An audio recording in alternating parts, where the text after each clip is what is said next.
Assalamualaikum warahmatullahi wabarakatuh. Selamat sore teman-teman. Kali ini kita akan bahas tentang materi yang enggak terlalu berat, ringan kelihatannya, tapi ini penting banget. Kenapa? Karena beberapa video sebelumnya kita udah bahas agak berat ya, dari TA, CA, bandarmologi, biar kita agak cooling down dikit. Yang kedua, biar memberi kesempatan teman-teman yang masih baru belajar atau masih nimbang-nimbang dan ngamatin lagi. Kadang-kadang teman-teman yang diulang lagi videonya biar ngerti. Jadi beri kesempatan buat mereka. Meskipun video ini bakal selamanya tetap ada di YouTube, bisa diakses kapan aja dan dimana aja, tapi kan alangkah lebih baiknya ya biar gak terlalu jauh gapnya dengan yang lain. Oke, yang saat ini kita akan bahas tentang kenapa saat retail jual sahamnya malah terbang. Nah, ini kejadian yang sering banget, bukan satu atau dua orang. Jadi banyak yang mikir, termasuk saya, saham itu bisnis penyesalan. Kenapa? Karena sering ketika kita beli saham, nah habis dijual, meskipun floating profit kecil ya, dia itu terbang. Di TP 2% dia arah. Nah apalagi yang paling nyesek itu habis di cut loss, kan kadang opening merah BJP, opening gap down merah, kena lah stop loss di sana. Setelah itu gak lama, mungkin setengah 10 dia langsung arah. Sering jadi yang kayak gini, kan tambah nyesek. Nah yang ketiga, karena kadang kita beli emiten itu malah sideways, di hold malah sideways atau tambah nyelam, tambah dalam. Nah ini kan jadinya, ini maksudnya apa? Pak Bandar punya sensi sama saya atau apa? Enggak, bukan karena kayak gitu. Jadi kenapa sering jadi yang kayak gitu? Jawabannya karena retail itu sering jual bukan pakai logika chart, tapi pakai perasaan. Dan Bandar kebalikannya, dia pakai data dan kesabaran. Jadi retail itu biasanya belinya karena FOMO, bukan karena analisa. Lihat ada hijau dikit di HK di sana, nggak tahu, nggak lihat bid offer, running trade. Kalau scalper, kalau swing nggak tahu, asal HK UKnya ini bakal naik, bakal backer, kita asal beli. Biasanya kayak gitu. Nah jualnya juga karena takut, bukan karena sinyal, bukan karena rusak strukturnya. Jadi retail biasanya momennya kayak gini, dia beli, apalagi scalper paling sering banget kayak gini, ketika beli langsung merah, nggak lama dia FL minus 3%. Nah jantung deg-degan dong. Lihat grup, di grup itu tambah rame, dia bilang awas ini distribusi, nanti digorok sama Bandar. Lihat stream tambah parah lagi, tambah dia deg-degan, gimana mau di hold apa cut loss. Akhirnya yang terjadi adalah retail cut loss bukan karena rusak strukturnya, tapi cut lossnya karena panik. Karena belinya juga bukan karena analisa, tapi karena FOMO. Nah padahal di chart itu kalau dilihat, ternyata supportnya belum ketembus, volume belum pecah, tren masih aman, harga belum salah. Tapi yang masalah apa? Mentalnya udah goyah duluan. Yang kedua, salah kaprah soal cut loss. Nah cut loss itu wajib, tapi harus di titik yang benar. Jadi enggak asal cut loss. Jadi bukan asal minus 2% cut loss, enggak. Yang kedua, kalau ada grup yang bilang anti cut loss atau nggak mau cut loss, ya menurut saya, mungkin menurut mereka benar ya, tapi menurut saya ya wajib cut loss. Kenapa? Karena kita batasi di mana kita harus cut loss, di mana batas resikonya. Kalau kita nggak mau cut loss, emang ada jaminan harga itu bakal balik? Itu yang pertama. Yang kedua, seandainya kita cut loss dan kita mau masuk lagi di bawah, kita masih ada kesempatan. Jadi kalau dia ndak cut loss, ya minusnya tambah dalam. Ya kalau balik, kalau enggak. Jadi tetap cut loss itu penting, cuma titiknya harus benar. Jadi bukan cut loss karena bosen, karena takut, tapi hijau dikit takut merah, bukan. Nah banyak retail tuh cut loss di mana? Di support. Padahal area Bandar itu lagi nampung di support sebenarnya. Bandar lihat order book, Nah, retailnya pada nyerah, takut ketembus atau tembus dikit, biasanya digas langsung naik. Nah, bisa aja kayak jemput stop loss lah kayak gitu istilahnya. Jadi biasanya banyak teman-teman habis stop lossnya kejemput, harganya langsung naik. Ini sering kejadian. Yang ketiga, karena kebanyakan retail tuh mantengin layar. Mereka lihat naik satu tik, turun satu tik, itu udah stres biasanya. Baru naik dikit pengen TP, turun dikit pengen cut loss. Padahal bandar itu dia nyantai, dia bisa lagi ngerokok, lagi nunggu, lagi nyantai, lagi baca buku. Karena dia tahu siapa yang jual dan kenapa jual. Sedangkan retail enggak. Dia masuk karena FOMO, jual karena deg-degan. Nah, biasanya yang sering mantengin chart itu justru yang paling cepat mentalnya habis. Karena dia biasanya ke distract dulu dari chartnya, jadi takut duluan, akhirnya ya cut loss duluan. Habis cut loss, sahamnya terbang. Nah, ini yang keempat, belinya karena FOMO, jualnya karena takut. Biasanya teman-teman retail urutannya kayak gini. Ketika ada saham naik 15%, misal dia masuk top gainer, FOMO lah kita, jam 9 masuk top gainer, ini nggak dapat barang, ini rugi saya. Nah, ketika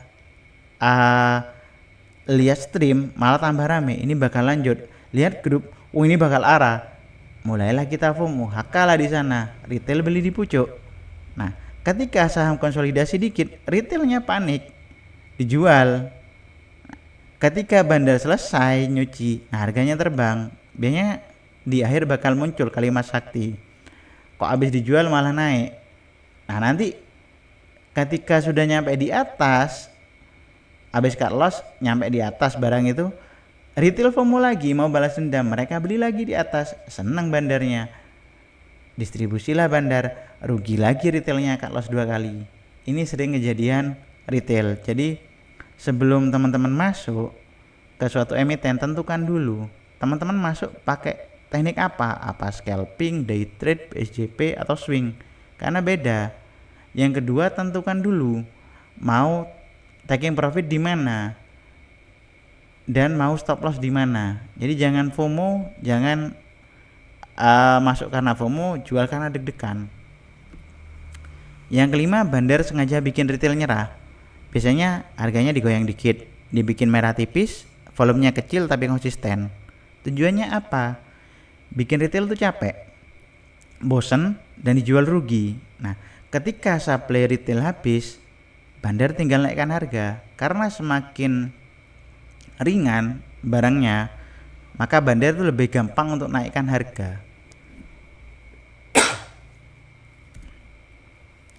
Yang keenam, target retail terlalu pendek. Retail itu sering terlalu optimis, nggak tahu terlalu optimis atau serakah. Banyak retail itu mikir hari ini cuan, nah besok itu harus cuan lagi. Sedangkan bandar mikirnya itu untuk 2 bulan, 1 bulan, bahkan 3 bulan.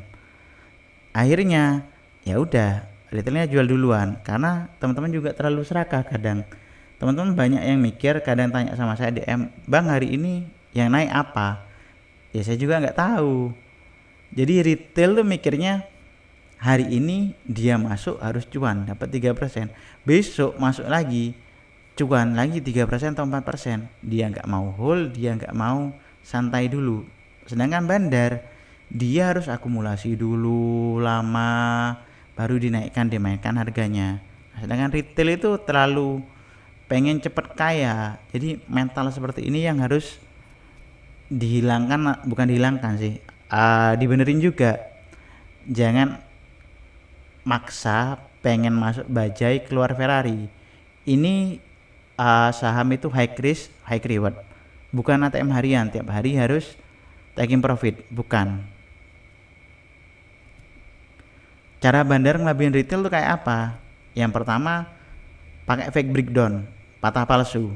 Bandar itu sering nurunin harga sedikit di bawah support, volumenya nggak besar, durasinya kecil, efeknya ke retail. Nah, supportnya jebol. Nah, ketika support jebol, retail biasanya CL, cut loss di sana. Nah, setelah cut loss, ya udah harganya naik. Biasanya kayak teman-teman ini namanya kayak ngejemput stop loss. Jadi Bandar tahu rata-rata retail pasang stop loss di sini. Ketika stop lossnya kejemput, harganya naik. Makanya banyak yang biasanya pagi pasang stop loss, kena gap down, turun, setelah turun harganya malah naik. Jadi teknisnya apa? Breakdownnya tanpa volume, close-nya dekat support, dan candle bawahnya panjang, lower shadow.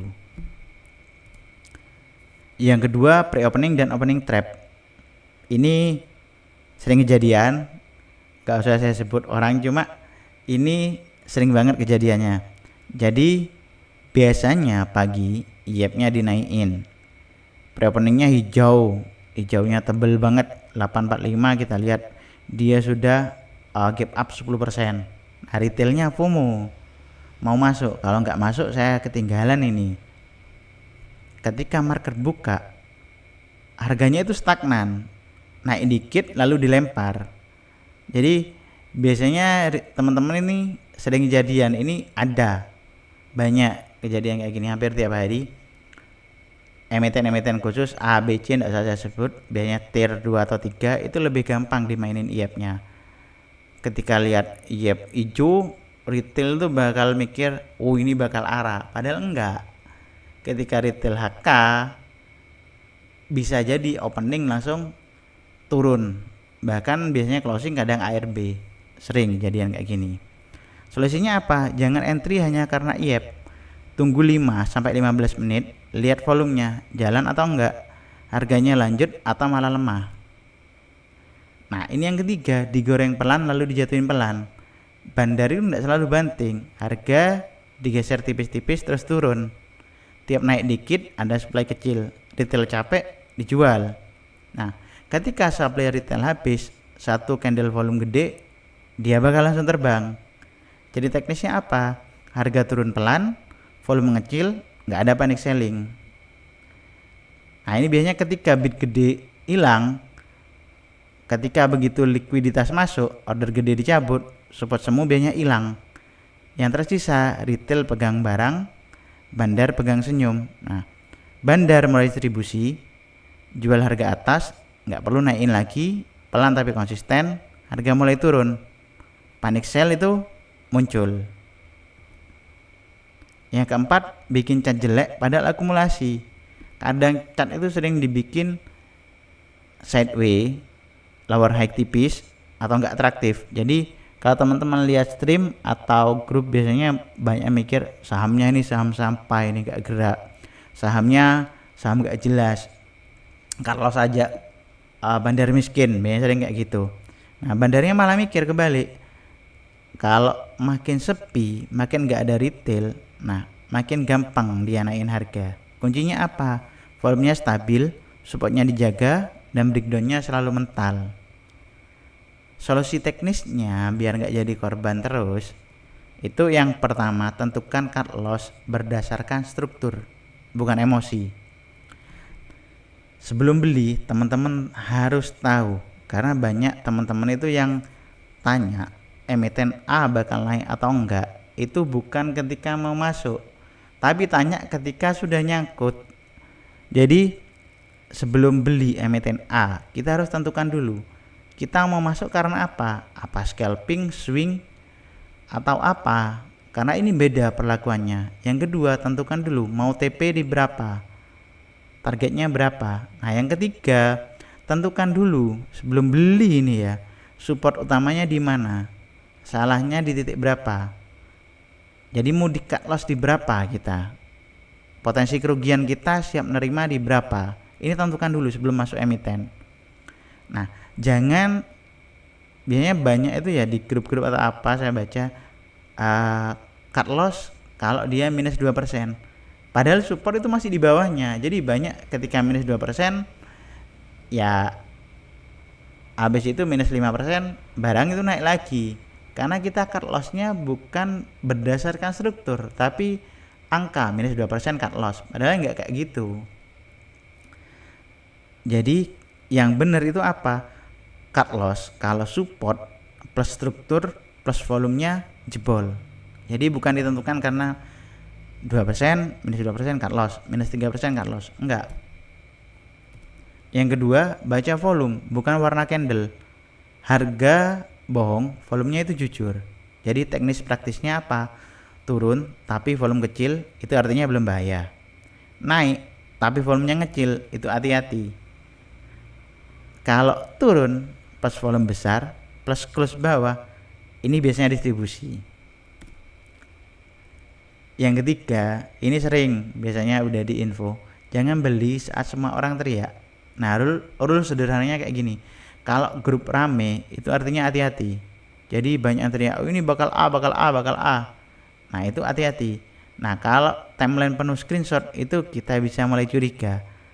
Kalau influencer bilang ini last change gitu, sering kan influencer bilang ini bakal to the moon. Nah, ini artinya udah telat. Jadi beli itu saat sepi, nggak ada yang bahas, catnya lagi dibenci. Yang keempat, jangan mentengin tiap 1 atau 5 menit sampai 5 menit. Apalagi teman-teman bukan scalper, cuma mantengin aja nggak tahu ini harus ngapain. Yang jadi itu mentalnya hancur nanti. Kalau setup teman-teman itu swing, lihat daily. Kalau day trade 5 sampai 15 menit lihatnya. Jangan sampai swing tapi panik karena lihat candle 1 menit. Nah, ini ya bunuh diri pelan-pelan aja. Dia swing tapi ngapain lihat 1 atau 2 menit. Yang ada mentalnya malah berantakan, cut loss di sana dia. Yang kelima, terima fakta. Nggak semua entry harus langsung cuan. Jadi ini yang sangat penting buat teman-teman retail. Jangan mikir hari ini harus cuan, besok harus cuan, besok lagi harus cuan. Enggak, bandar pun itu harus entry bertahap, siap floating, fokus ke probabilitas, bukan ego. Nah, sedangkan teman-teman rata-rata belinya udah FOMO, asal beli, mentalnya tiap hari harus cuan. Kalau teman-teman beli floating minus 3%, langsung nyerah, ya wajar aja. Teman-teman nggak pernah ikut fase terbangnya karena belinya udah FOMO, mentalnya harus tiap hari harus cuan, ya stop lossnya juga ngasal. Pola umum korban retail itu kayak apa? Dia masuknya telat, HK di pucuk, udah harga pucuk baru malah beli. Yang kedua, nggak punya plan, ini nggak tahu mau ngapain, mau TP di berapa asal ikut bandar, cut loss di berapa dia juga nggak tahu. Akhirnya yang terjadi cut lossnya karena takut. Nah, ketika cut loss karena takut, bandar itu dapat harga murah, kemudian harganya naik. Ketika harganya naik, barang itu udah cut loss, balas dendam dong dia. Retailnya nyesel, beli lagi di pucuk. Ketika beli lagi di pucuk, didistribusi sama bandar, ya cut loss lagi retailnya. Dan ini diulangi lagi sama retail, ya tiap hari, tiap minggu, tiap tahun. Jadi beli di pucuk, jual di dasar. Ketika udah dijual, sahamnya naik, FOMO lagi, beli lagi di pucuk, cut loss lagi. Seneng bandar kayak gini.